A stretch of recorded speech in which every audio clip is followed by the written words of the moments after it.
mean, I wish I could have been a little bit more aggressive out there, but my main concern, I changed camp. I've had like 4 or 5 weeks to really change my focus, how I'm training, and what I'm doing when I go out there. So I wanted to go out there. I wanted to get the win. I wanted to be intelligent doing it.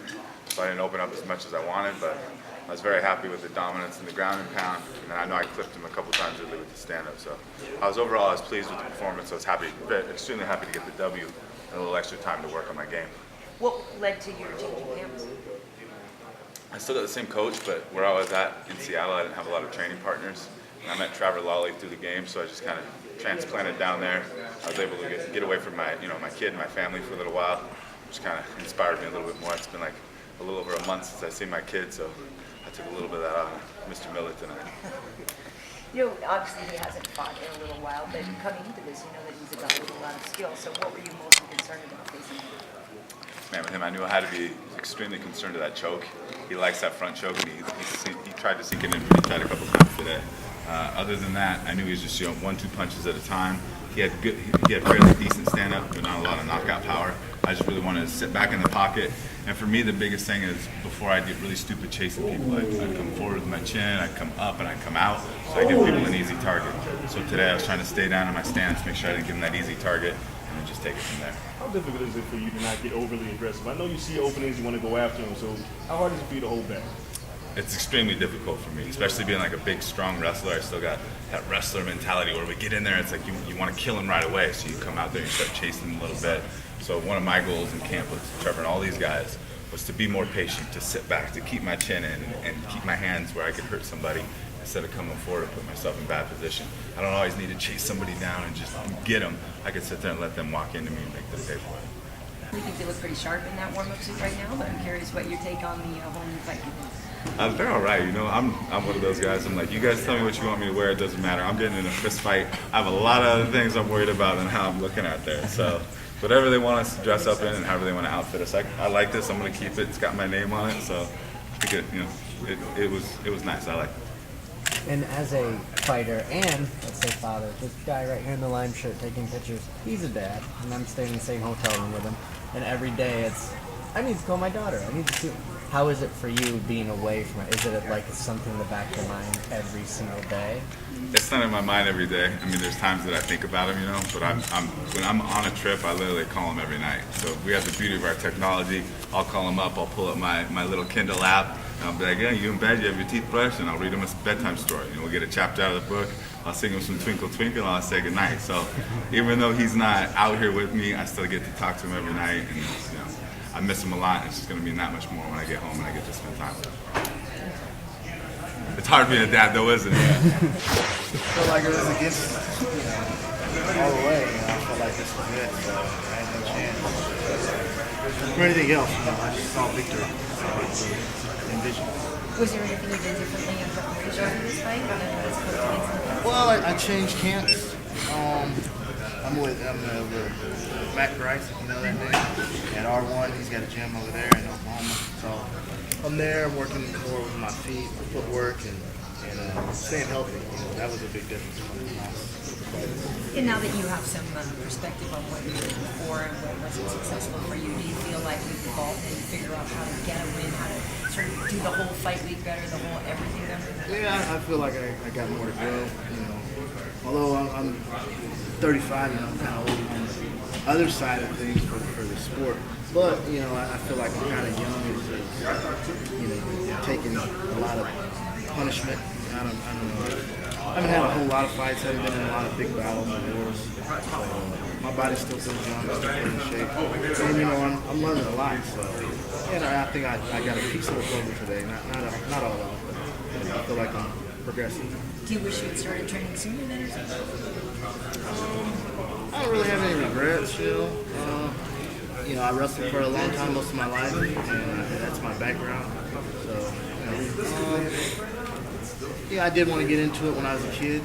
I wanted to box, and my mom wasn't having that, so I was too bad. So I just wrestled. What did she think of this then? She didn't like this. She didn't like this at all. So. But she supports me. So what do you think about your performance? Kind of talk about it overall. Are you happy with it? You said it's a piece of the puzzle, but Well, I think I've got a piece of the puzzle.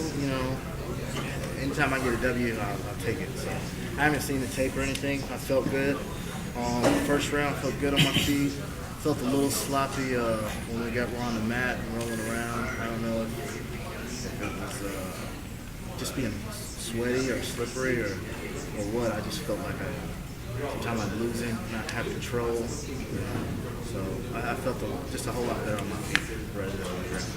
The things go how you would manage to you thought they were going to go? Well, I thought I would win. I didn't know how I was going to win, or if I was going to do a knockout, TKO, something. I just envisioned winning. That's really all I had in sight. I didn't know it was going to be first round or third or what. That's all my mindset was. Get the win. Test. Tonight's attendance, 4,844, 4844 for a live gate of $291,000. $50,000 bonuses. We did 4 performance bonuses tonight. Wonderboy Thompson, Masvidal, Saman, and Usman. $50,000 each. Congratulations, guys. Yeah, Dave, before we get to the fighters, I just want to ask one that was breaking news tonight. The coaches did fighter 22, Conor McGregor. Uriah Faber obviously did not get a fight at the end of the season. I know it's not all your choice to make, but can you give us an idea of how that came together, what the thought process is? 2 coaches not fighting, and then why Conor is right back out in front of the spotlight again? Yeah, well, I mean, Conor's can't miss TV right now. And I think there's a lot of buzz for Conor, not only here, but over in Europe and the rest of the world. So the way we formatted this show to be Europe versus the United States, let's be honest, Faber and McGregor don't get along, so it made a lot of sense from us from a production standpoint. And at the end of the day, this is going to be can't miss TV. We're really excited about the format. We're really excited about the coaches. Can you reveal when that was decided? Because obviously they had that little, conflict over the weekend, and people are kind of wondering, did that play into it? Was it something that had already been decided? Was it a backup plan? Help us understand when it came together. We had several options going into last night's main event, and with that outcome, that's what we went with. But no, I saw the tweets. There was nothing premeditated. There was no anything there. There was no fake drama. Uriah ran into Conor backstage. I think if you look at the video, Conor gave him like a little pat on the top of the head. I'm used to getting those. And Uriah didn't react well. Fortunately, Uriah didn't turn that into anything more than it could be. But that wasn't premeditated. That wasn't manufactured. These guys don't like each other.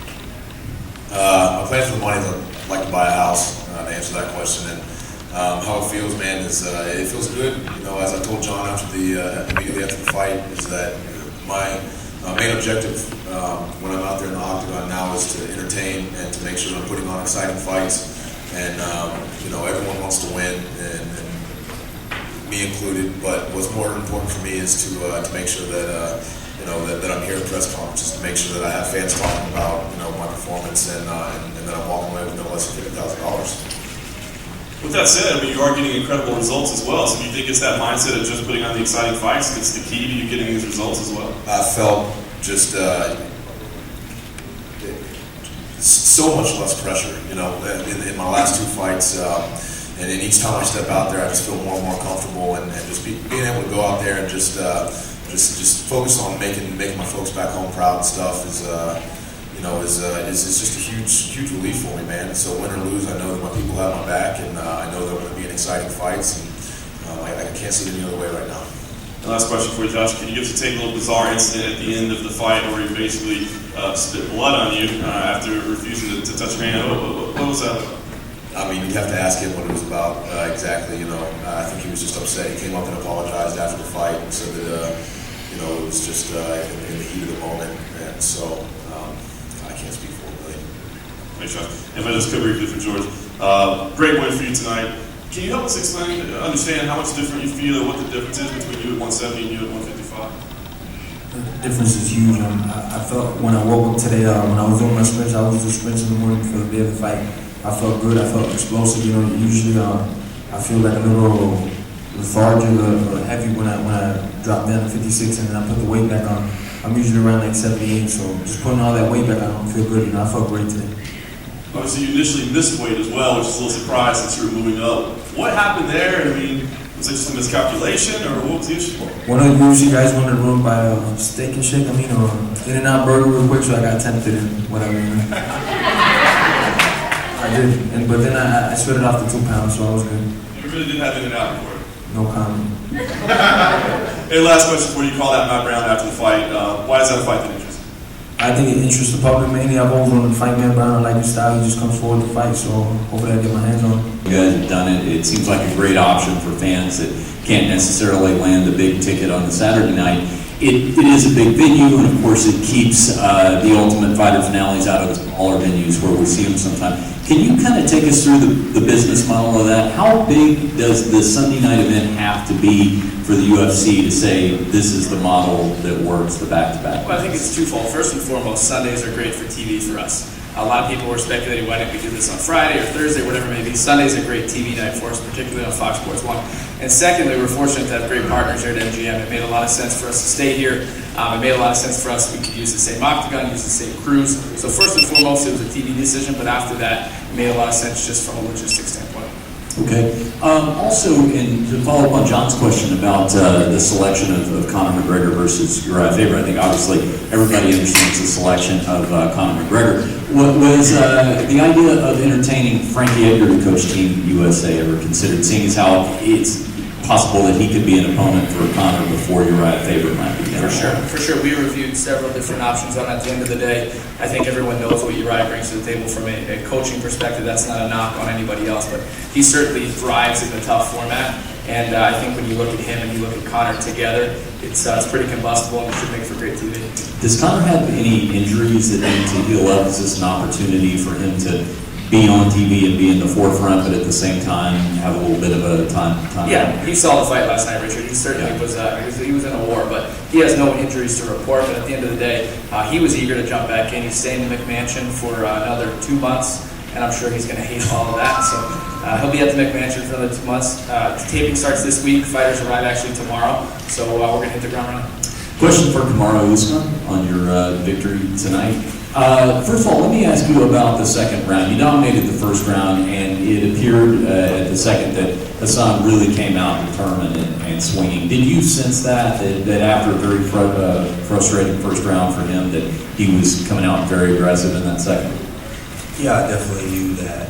You know, his coaches probably told him, you got to come out and you got to, because he can afford to take another round like that, because I knew he was getting tired. It's tiring to wrestle a wrestler. And I knew he was going to come out more determined, but at the same time, I was coming out more determined. I just watched the highlights, and I didn't even know that I was even hurt at all. It was just by instinct, you know, I just do what I do every day in the gym, and took him down, and ultimately got the finish. And finally, a question for Michelle Watterson. Michelle, I saw your quote. You said that just coming out, you felt a little bit of octagon jitters that went away, but this was a very well-rounded performance. 4 submissions, takedowns, controlling the top game, and then ultimately the submission finish. For those of us who have watched you through Invicta, where would this rank for you in terms of your more well-rounded performances?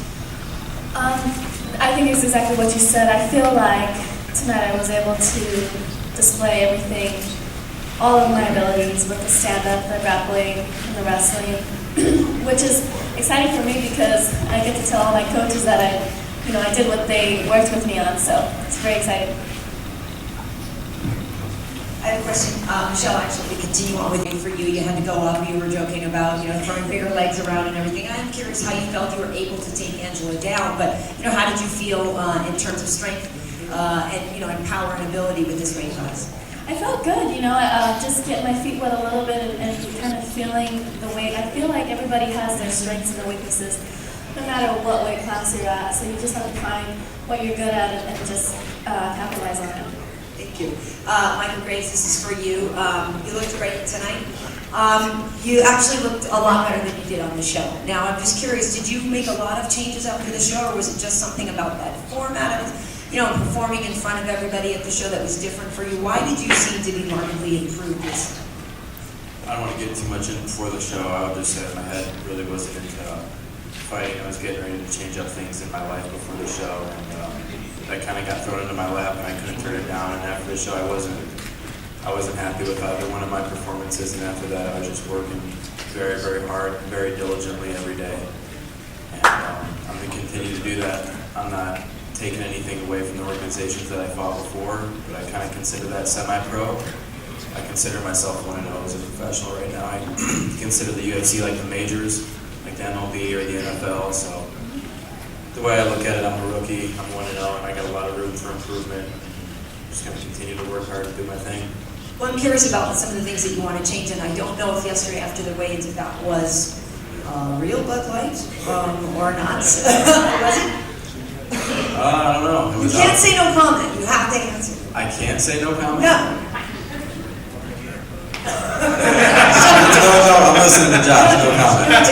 It was a Bud Light can. That's all I'll say. Okay. So again, this was something that we talked about on the show with you and the drinking thing, and everybody seems to want to put that on you, and then you come out and drink a beer after the weigh-in. So I was just rolling with it. At weigh-ins, I felt very confident. I felt like I was going to go out there and do the fight and do my thing. I'm looking to make a name for myself in any way I can. I'm looking to stand out, show out. And I was happy with my performance. I don't want to take anything away from Vincente, but I feel like I could have opened up a lot more. Whenever I don't finish the fight, I kind of feel like I lost in a way, as dumb as that may sound. So my cardio, surprisingly, I kind of got tired in the third round, which I worked very diligently on. I mean, I was doing a lot of running and swimming, which I never really done before. I mean, all the time. So maybe it was my nerves, maybe it was like the experience factor. I'm not really sure, but I'm just going to continue to work on it. And every time I go out there, I'm going to finish. but he thought should have been in there in the final fight and thought it should have been Vicente. So how much did that play in your head when you were going into this, and in terms of added pressure maybe that you felt to deliver? Not so much added pressure. It was something that, a little bit, it was a little tough to swallow initially, but, like I mentioned, not everyone's always going to believe in you, but people that counted, which was myself and my manager, we believed in me, and so I just had to go out there and do everybody else wrong. So what did they all say to you right afterwards? I'll disclose that later. Oh, sure. Thank you. For Graves and Usman again, just kind of going off what Karen said, tough, and how did that help you going into this fight?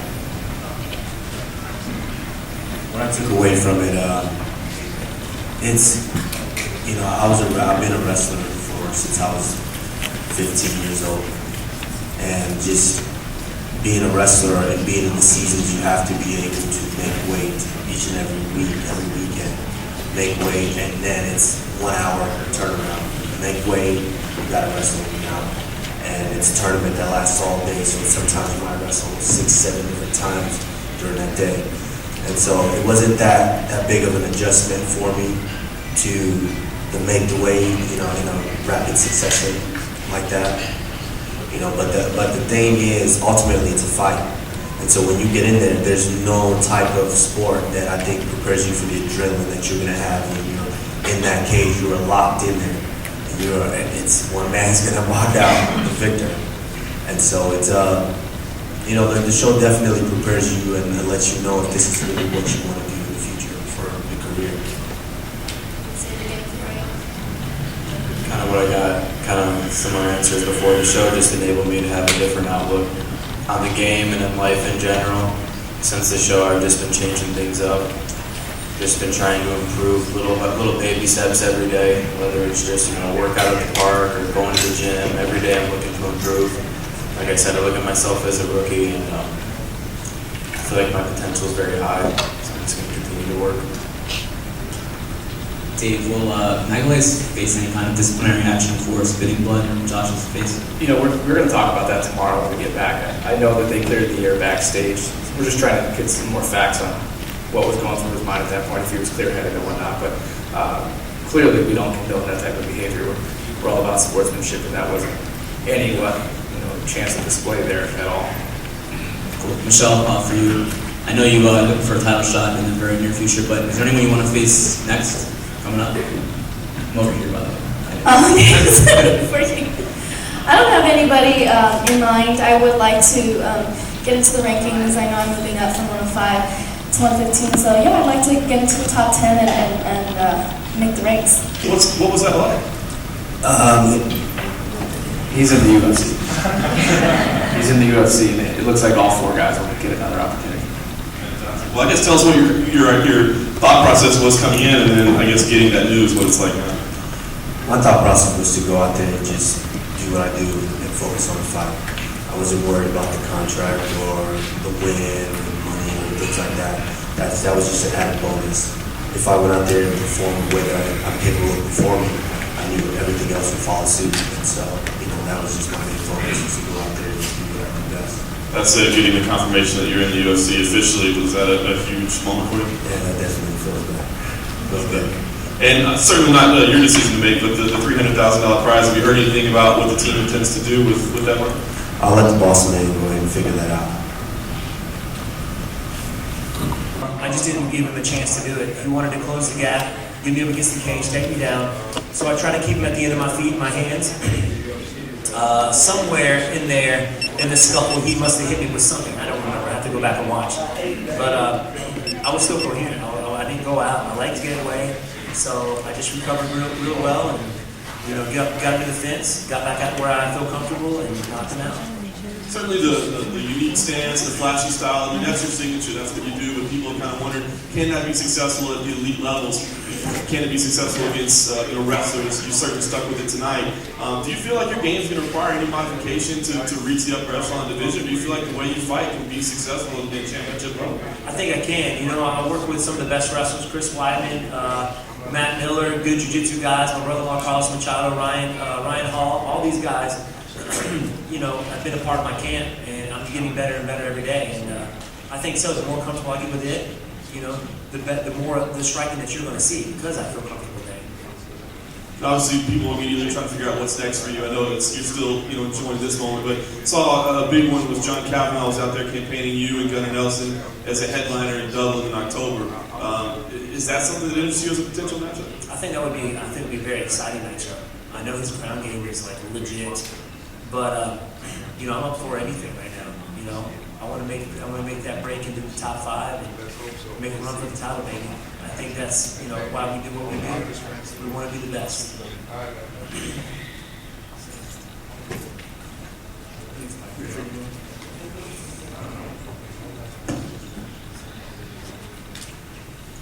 Stephen, this was 5 straight for you, but obviously the biggest stage ever, main event on the Ultimate Fighter finale, televised. Can you kind of let us know how much of that you felt, how much of that momentum you felt, for everything from International Fight Week to piggybacking with arguably the biggest main card pay-per-view in the history of the UFC last night? How much increased attention you felt on yourself going into this fight? I kind of did. Last night was huge. It was, like you said, you got Conor McGregor and all these, champion bouts, and me being the last fight of the card, I wanted to make it special. I wanted to make it exciting, and I think that's what my style brings. So I'm here to put on a show. That's what people want to see. The fight that's in the round itself, and you touched on this to start, but it seemed like it was the story of 2 kicks that led to the finish. The first one obviously had Jake seriously dazed. Without him being here to answer for himself, did you sense that at that point he was, from the first kick to the second, he was just kind of never really all there? Yeah, I was listening to my dad, actually, my head coach in the corner, and he sees a lot of stuff outside the cage maybe that I don't see inside. So I heard him say spin. I know exactly what that means when he says spin. So when I hit him with that first one, I knew it dazed, I knew it hurt him. I didn't want to go in and go crazy, and then next, sometimes you go in there crazy, they recover very well. I just let him back up and did it again. It worked, man. So that first spin hook kick definitely helped out with the second. Finally, for you, when you saw UFC 189 last night, the main event, and Sinead O'Connor and Aaron Lewis come up on those risers, did you wonder if those platforms could be rented for the weekend? It was too late to get Tenacious D on your entrance. That would be awesome to have Tenacious D out there.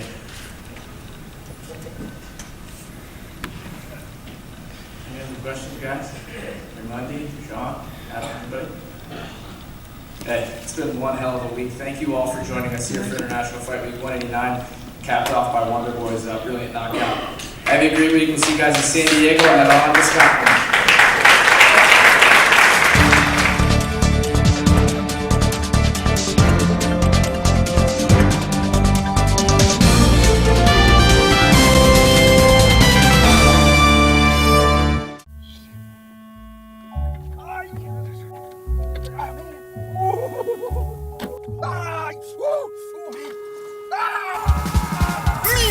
Raza bonita, ¡qué calorón! Está que arde. Refréscate en La Bonita con nuestras ofertas. Papaya, 2 libras por $1. Pechuga de pollo sin hueso, 1.69 la libra. En este verano, ven y refréscate en La Bonita. ¡Buah!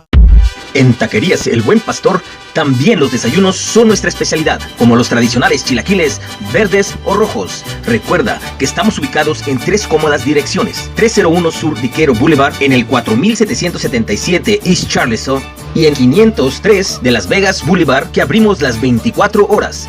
Recuerda que en Taquerías El Buen Pastor, los desayunos también son nuestra especialidad. Tacos con clase. ¿Qué clase de tacos?